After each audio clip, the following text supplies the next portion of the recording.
Okay. You can hear me all right? I can. Good. All right. I've got my you can't see it on the camera. I've got my Samsung mic down here. I'm trying a new setup. I didn't know if it would work for this kind of thing, but it seems like it's working out just fine. Yeah, no, like my microphone seems to be working fine, but my camera it looks like hell, and I don't know why. Whatever. You look like you're back in the 70s. It does, doesn't it? Like I'm calling you from the past to talk about your book. How are you? I'm all right.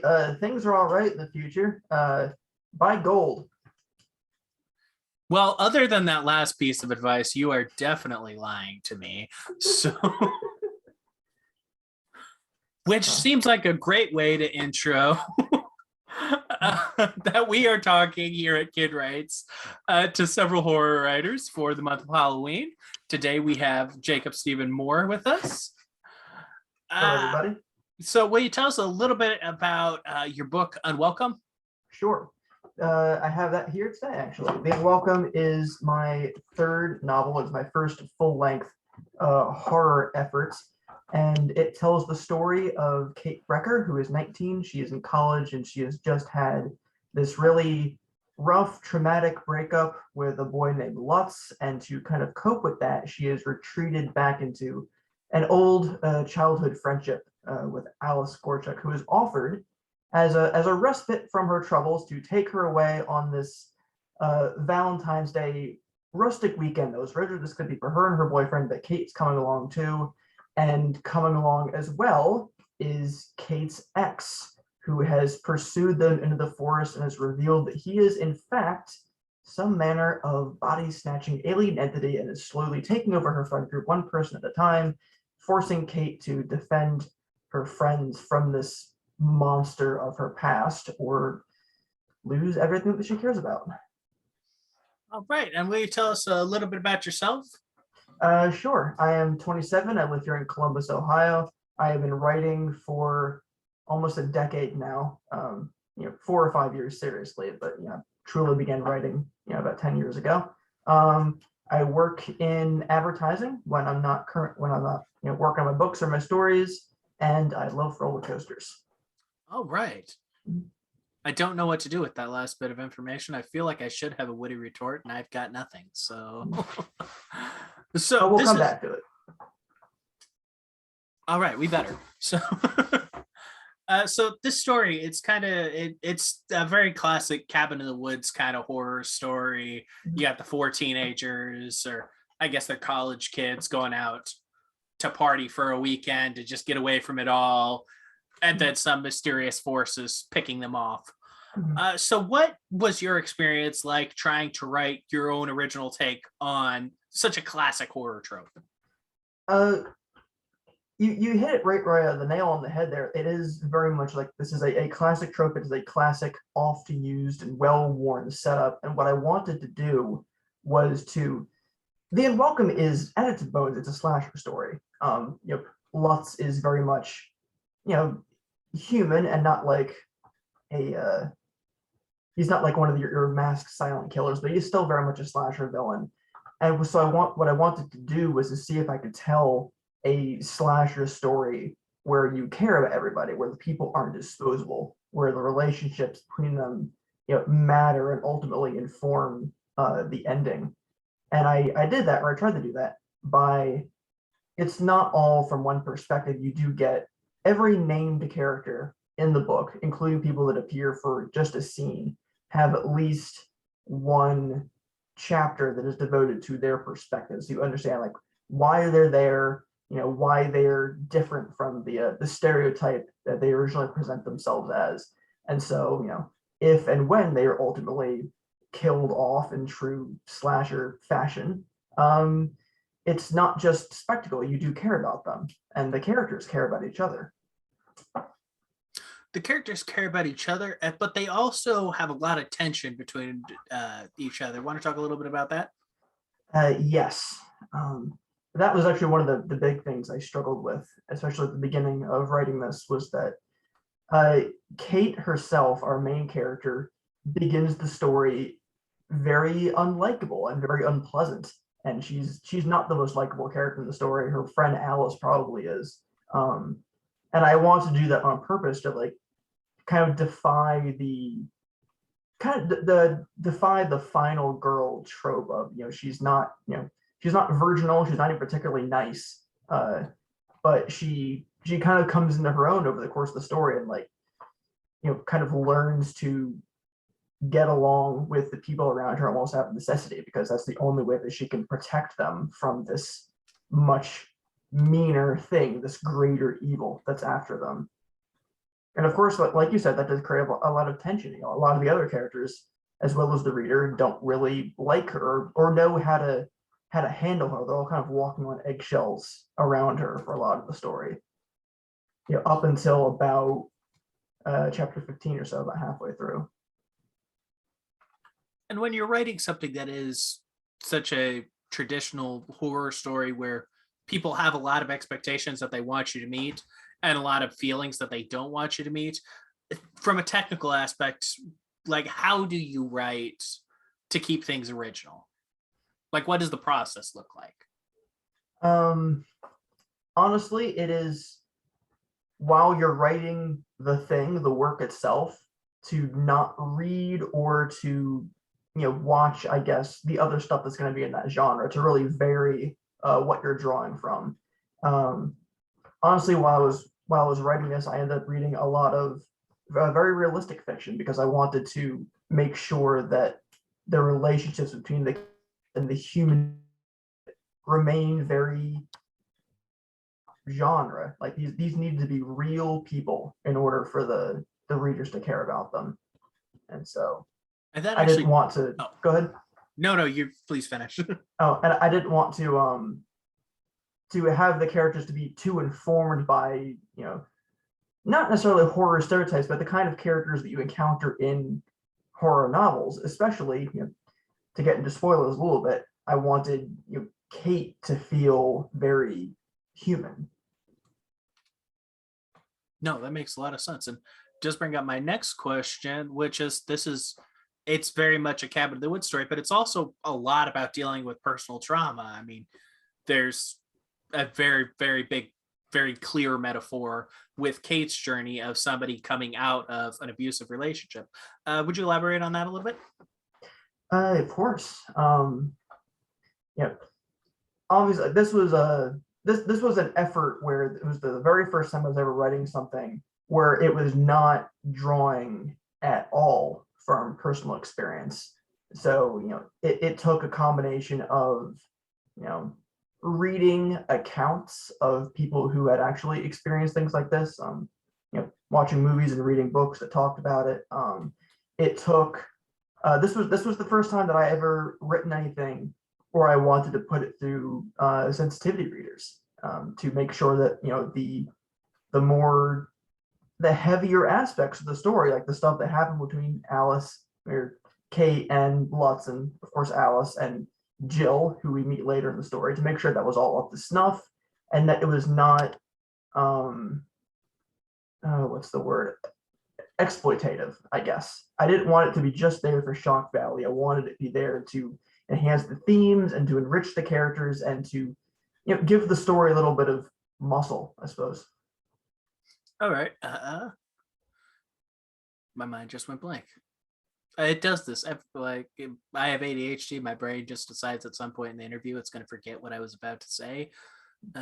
It's a roller coaster in a way. So, oh, and see, you tied it all back. It came back like a roller coaster does. Hey, we're writers. That's what we do. We bring it back. Mm-hmm. No, bring it all back around. No, I often tell people that it feels, when you're writing a story, a lot more like you're excavating it than you're actually creating it, because stuff like that, it does just come back.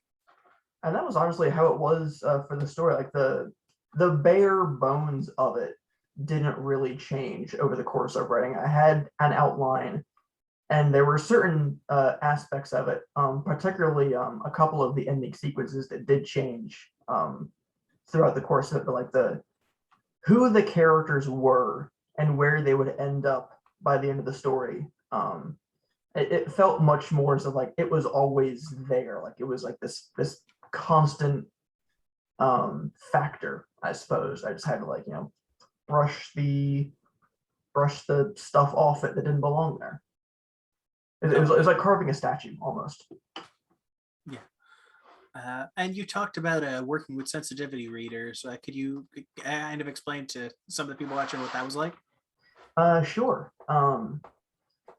It was a fairly easy process for me. It was mostly just like, talking to a few friends, a few colleagues, making sure like, hey, like none of this is offensive, right? Like I'm not stepping on any toes, I'm not crossing any lines. And for the most part, they said, no, this is fine. And they would give me a couple of guardrails and a couple of pointers as to like, maybe this could be toned down a little bit, maybe don't use this word here. But it was largely a very positive experience, and it was a great excuse to have people read the stuff before it was, off the print. No, that makes a lot of sense. How would you say, as a horror writer, you find that line between being disturbing and being offensive? I think, and this is the question that I think every, horror writer and every, anyone who's dealing with any kind of like heavy or sensitive content, something you have to think about, especially in our modern day. I think it comes down to intent. Why is this element here? Is it there to be mean or to belittle somebody, or is it there to just disturb, just to get a rise out of people, or are you trying to say something? And I don't even necessarily think that like either side of those is wrong. I think there's work out there. There's a lot of splatterpunk, for instance, that is just there to be gross and shocking, and that's a different kind of horror. It's a different kind of thrill ride. I'm not certainly disparaging any of that, but I think you should know why you're doing everything that you do, especially during the editing process. A first draft can be just pure, word vomit, and it can just like free flow, and you don't even know exactly why you're writing what you're writing. But once you're deciding what's actually going to make it into your final draft, when you're publishing, when you're putting it out of the world, intentionality, I feel, is very important. All right. Do you have any advice for aspiring writers out there who haven't completed their first novel or their first short stories yet? Sure. My advice to anyone in that position, and really anybody, period, is to read broadly. There may be a genre or two that you like the best of all, and that's perfectly fine. You should read a lot of that because it brings you joy and it makes you happy. But read as much as you can also from things that you don't think you would like. Obviously, I read a ton of horror, but I also try to expand my own horizons. I just finished recently this is called Meet Cute, and it is a book of these sweet little YA romances that I did not think I was going to like, and some of them I didn't, but a lot of them I did, and I feel very enriched for having gone down that path for a while. So that's my recommendation, is to expand your horizons. All right. And so did you wind up going, were you self-published or did you go through a publishing house? That is a complicated question. That's a little bit of history lesson there. All right. Like I said, I have 3 books out. The very first one is the Book of Apparitions, and that came out in 2016, and I began writing it in college. And ultimately, the book that you see there was my honors thesis. I had to write this, to demonstrate what I had learned about creative writing, specifically about the short story cycle, which is a very interesting literary form. But it wasn't technically self-published, but it was through maybe the smallest press that ever existed. As a matter of fact, that press does not exist anymore. So it is currently self-published, just with a slightly different cover. The second one was with a slightly smaller publishing house. That was Daughter of Man. That is a fantasy novella, but still not quite self-published. But the third one, The Unwelcome, which we've been talking about, this was the first one that went through what I would consider to be one of your, not one of the big 5, but still like a fairly large publishing house based in the UK. They're called Cosmic Egg Books, and they are a subsidiary of John Hunt Publishing. And that was the first time that I had ever seen anything of mine that was in print in a Barnes & Noble. And that's when I knew I had made it, just a little bit. Because I could go in, I could walk in and say, there it is. It's on the shelf next to Stephen King. It's next to Josh Mallerman, next to all these people that I grew up reading.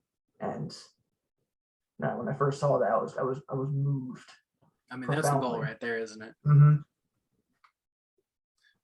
All right. Well, do you have anything you'd like to promote? For example, where to buy your book?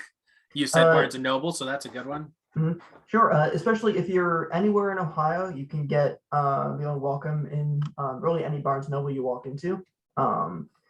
Outside of that, it's kind of hit or miss. I've looked around a little bit. I don't know quite how many bookstores actually carry it right now. I know there are some in New Jersey, there's some in Colorado that have it. There's one library in Germany that has it, and a couple in France. I don't know how that happened. I'm certainly not complaining. That's awesome. Apparently the Germans love their indie American horror. Go figure. But mostly you're gonna find it on Amazon. You can get it in print. You can get it on your Kindle, and most recently, and that's the thing I want to promote, is you can get it on audiobook. And that came out October 1st. That's narrated by the great Liz Crane, who worked very hard with me to bring that to life. She did an absolutely excellent job bringing these characters to life, and I'm really looking forward to hearing what people think of her performance of the story, because it's much closer like an audio play than to a book than I thought it would be. I've just been really impressed with how that product turned out. All right. And on my side, my name is Michael Kidd.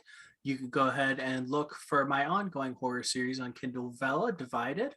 Or if you're just sick of horror, first off, you're sad. But on the other hand, I have a series of short stories on Patreon called Jake Salvador. You could look up anytime you'd like.